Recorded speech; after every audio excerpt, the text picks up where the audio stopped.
So, welcome everybody to another episode of Coaches Unleashed and Other Stories. And I'm so excited because we have our Tom back today. Hi, Tom. Hey Beatrice, how are you? I'm good. Welcome back. It's so good to see you after so long. Yeah, it has. 4, 5, 6 months almost. Yeah, 6 months, I think. Yeah. So I'm It's really flown for excited. me. Yeah, it's so exciting to have you back. And I was dying to speak to you to find out, what you've been up to. Where did you go off to for 6 months? And where are you calling from now? Where are you right now? Melbourne, Australia. Yeah. So it's been a long journey across, a lot of countries and a lot of things. And yeah, just set up now. Me and my girlfriend here in Melbourne. So yeah, loving life here. But where have we been? We were in France for the Rugby World Cup in when was that even? October. October, that was it. So we Mm-hmm. were there for a month, traveling around in the camper van, which was great fun. Doing lots of climbing, which was really good. Then in November, I went to India, which was great. Absolutely bonkers place. I would encourage anyone who has the time to do it to go and do it. It's a completely like I've traveled around a fair bit before, but that was just very different culturally and everything. It was just so different and so foreign in many ways as well. You feel like the only like Westerner in the world sometimes. It's both scary at times and good and exciting but lots and lots of friendly people and nice people as well. So that was really cool. Um, got to see a tiger in the wild, or two or three in the wild, which has always been something for me I've wanted to do for I'm not sure exactly why, but I've had an obsession with it since I was a kid. So that was great to be able to do that. Were you looking And for a tiger or did you just happen to find yeah, one? no, yeah, specifically went on many safaris. Yeah, in the Okay. jungle, in a couple of different places. Yeah, in India, which was really cool. And yeah, saw three in total over a few days, which was really cool. Really cool. And then went to Vietnam, and my partner joined me in Vietnam. She was still working whilst I was doing that. And then we had 2 months together in Southeast Asia, just in Vietnam, in Cambodia, in Thailand, doing all manners of cool stuff. Saw lots of wildlife. Yeah, I really did rediscover the wildlife, which was really good. Something I'd done a lot as a kid and kind of forgotten about, but that was really good. So we saw gibbons out in the jungle, which was great, swinging around. Saw elephants in the wild, which was great, and what else? Lots of birds, and yeah, just discovered all manners of things and cultural stuff, and yeah, just taking time off. Really, it was amazing. It How was brilliant. beautiful. And then Did you take we lots of got pictures? Did you take lots of photographs? tons, Oh, thousands, yeah, thousands wow. and thousands. Yeah. As your phone keeps reminding you of it now, you're starting to settle down and work. Yeah. So yeah, no, that was brilliant. And yeah, we arrived in Melbourne at the end of January. Yeah, so we've been here now for, oof, I guess, almost 6 weeks or so. Yeah. So, and the idea is to settle for a while in Melbourne now. Yes. Yeah. Mm. So we've always Oh. thought about Australia for some time, and then the timing was never quite right, and then it was right, and she can come across with her job now as well, so that made Mm-hmm. life a bit easier as well. So And what yeah, is it about Australia that attracted you? And had you been to Australia before? I'd never been to Australia before. No, we've neither had she. I'd been to New Zealand once, but yeah, I've had friends and family who've been, and yeah, I think it's a cultural thing for many British and Irish to come here, and vice versa. Like, Mm. yeah, I guess there's a lot of history and what have you of movement between those countries. But yeah, it's I mean, as I'm looking out in the sun, I haven't worn a pair of trousers or more than a t-shirt for weeks. So yeah, it's quite nice. Being able just to go to the beach and yeah, And it's don't your have to worry summer, about the as you were weather. saying before, it's your summer Mm. right now, so must be Yes, nice. I've had summer for about 18 months, it's felt like, since just following the sun across the world. It's great. Lovely, lovely. And so what's Yeah. it like to have, in when we coach coaches, we always talk about space and recreating this space and having space away from everyday sort of work and stress. And it sounds like you've had a lot of space Mm. from that. What's it like in terms of, how you experience life and being more in the present? Yeah. Yeah, no, all I had to really worry about and think about was what's for lunch, and yeah, what am I going to do later on today? There was no worrying about deadlines or how you're going to treat that conversation later on, or how I'm going to get this point across to somebody, or whatever, or finding the next client or whatever. Yeah, no, it's really good. I think you don't really realize how busy and stressful and just hectic your life is until you just remove everything. So Mm, yeah, it was nice just I think for a first month just to completely withdraw from any all online things really. It was quite nice just to completely go dark, you know, other than essential communication. It was nice just to switch off completely and spend good time with your family. That was really good.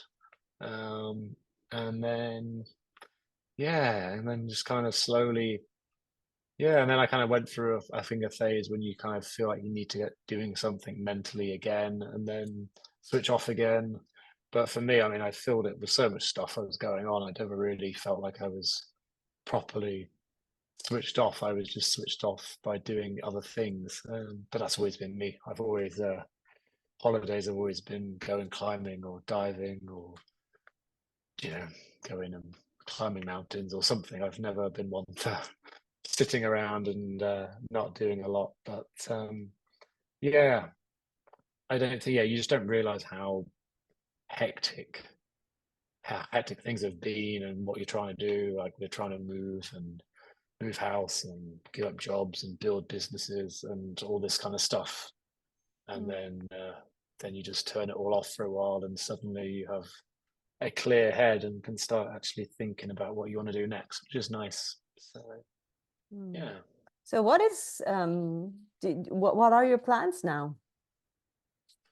Um, I think, still don't think I fully switched back on to working again. But my plans is to continue to build a business around data analytics, coaching, and consulting. And yeah, I think a lot of the time probably forgot what brought me to the point that I was at. Like I think I kind of get so caught up in the this is what I'm doing right now, especially in a very growing, fast company that I was in, where you just kind of do the next thing and then something changes and you do that, and that's what you're known for. And then coaching came along and that was the next thing.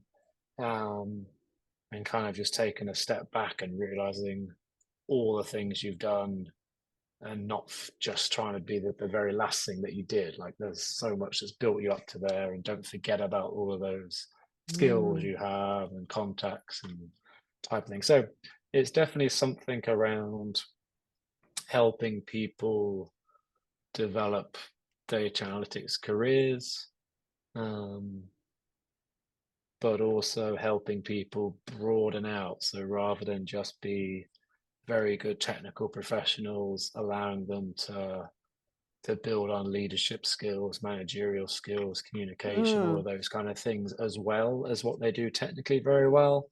I haven't fully nailed exactly what that is in a mm. neat sentence yet, but it's definitely in Mm. that space. I'm Yeah, I'm yeah. hearing a lot of people talking about artificial intelligence at the moment and how to use that in their everyday jobs. How does that Mm. artificial intelligence affect the data analytics and leadership and building a career? It's huge at the moment. Yeah, a lot of people are rightly concerned. Um, I think we actually talked about it maybe once, or potentially talked about it once on an episode we did way back when.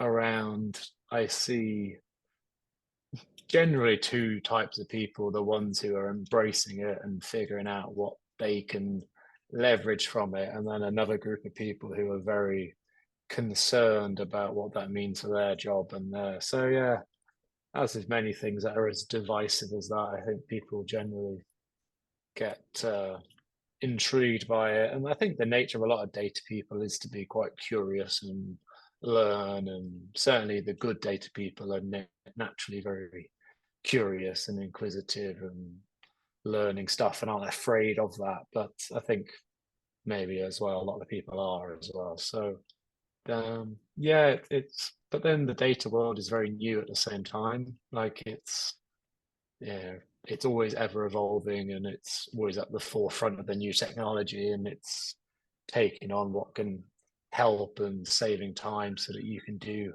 other things at that time. But I guess it's maybe big businesses aren't seeing it in that sense as well. So Mm, seeing how they can reduce headcount with AI, it's a tricky balance for mm. sure. I'm Um, following the yeah. Institute for the Future in Palo Alto, California. This sort of Mm, it's a non-profit think tank that was established quite a while ago. And it looks into the studies, sort of the future and the evolution. And they do quite a lot on artificial intelligence. They have some cool free webinars that you can participate in. mm, There are odd times for us in Europe because kind of like 10 o'clock at night time. yeah. But they do have some amazing webinars. And I was really struck by how it's really there was one person saying how you really need to hone your skills to be able to use this amazing technology, by asking Yeah. the right questions. For example, ChatGPT, which is something that um, I leverage a lot, and my coaches leverage because I help them to leverage it. Whether you're rewriting your CV, whether you're writing, some proposals or designing a workshop, or anything really, a presentation. You're needing a new image. It's just Mm, amazing just to even give you ideas and bounce ideas off, yeah. but you need to know how to use it. And I find that it's an incredible tool Yeah. that is really needs to be explored. Yeah.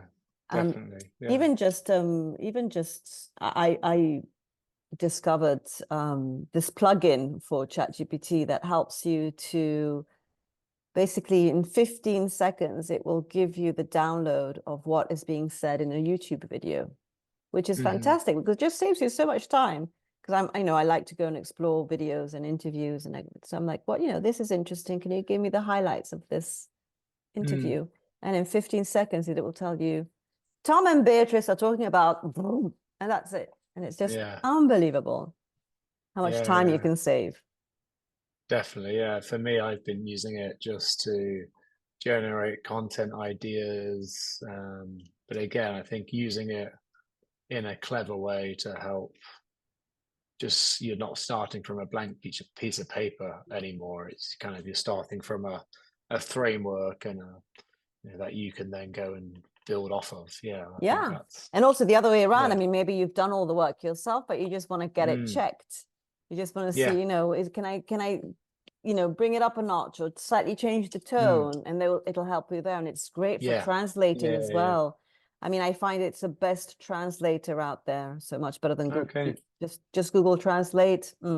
Whilst with ChatGPT, it will not only translate, but it will make sense of it. Yes. Got you. Got you. Yeah. Yeah. Yeah. Cool. Yeah. So no, it sounds interesting. This, it sounds like you're in an exploring phase where you want Yeah, to, you're reinventing yourself, but not necessarily just based on what you were doing before you took your sabbatical, just looking at everything that you've done in your life and that you've experienced, and also, I guess coaching, which popped up quite later in your life. And you're trying to yeah, put together the different pieces. So leadership, data analytics, coaching, and yeah, yeah. So wow. So keep us yeah. posted on that. Oh, definitely, will do. And Yeah. if you're looking for new clients, of course, not necessarily just in Australia, but in terms of time zone, it would be helpful to be in Australia if you're coaching Australian clients. Yeah, Um, Australia, yeah, or the US as well isn't too far away now as well. So yeah, good. Great. Mm. So Tom, anything else that you'd like to share with us before we close today's episode? Yeah, I would encourage anyone who has the kind of ability or opportunity at some point in their life to just switch off for a while to do it. It's something I haven't done properly for some time. I've always had like a break and I've gone and taken a heap of time off between things, but I've never had a period of time where I'm not sure what's next. And it's kind of, it can be daunting for sure at times. And some days you're kind of like, oh, great, this is amazing. And other times you're like, could do with earning some money and getting back and going again soon. So it just helps you really switch off and understand what you actually really want to do next, rather than what you've kind of been telling yourself or people are telling you based on where you are. So yeah, if it's a month, a quarter, a year, whatever you can do for you, it's heavily recommended. Yeah. Mm, thank you for that. And have you, whilst you were talking, I was thinking, I wonder if he's realized what he doesn't want anymore, what he's going to let go Yeah. of. Yeah. I wouldn't say so. No. I yeah, I think you realize how important your own time is as well. And how precious that is. Well, for me anyway, definitely having the ability to do that kind of thing whenever you want is pretty special. And it's kind of giving me extra fire to make freelance work. So, yeah, whatever you want to call it, entrepreneurship, freelancing, whatever it is, giving you a bit of extra fire there to make it work somehow. Yeah. So, Oh, it's great to have you back. And yeah. thank you for making time for this, coming back on the show. So for you, it's what, 7 p.m., 8 p.m., 7:30 p.m. Yes, And 7:30. Yeah, yeah. We for still have an me, hour 9, before the sun's down. Yeah. So, yeah, and for us, 9:30 a.m. So yeah, yeah. it's, we both have sunlight. Yes, we do. For a very brief period, we do. Yeah. Although the times get better eh, when the clocks go forward in Europe, they go back in Australia, so it becomes 9 hours instead of 11. So yeah, It's a bit a better, yeah. bit more crossover then. Yeah, All right. Well, yeah. Tom, thank you so Great. much. Thank And you. Thanks for having me. Yeah, best of luck. And we'll speak soon. Take care. yeah. Great. Thank you, Beatrice. Bye. Bye.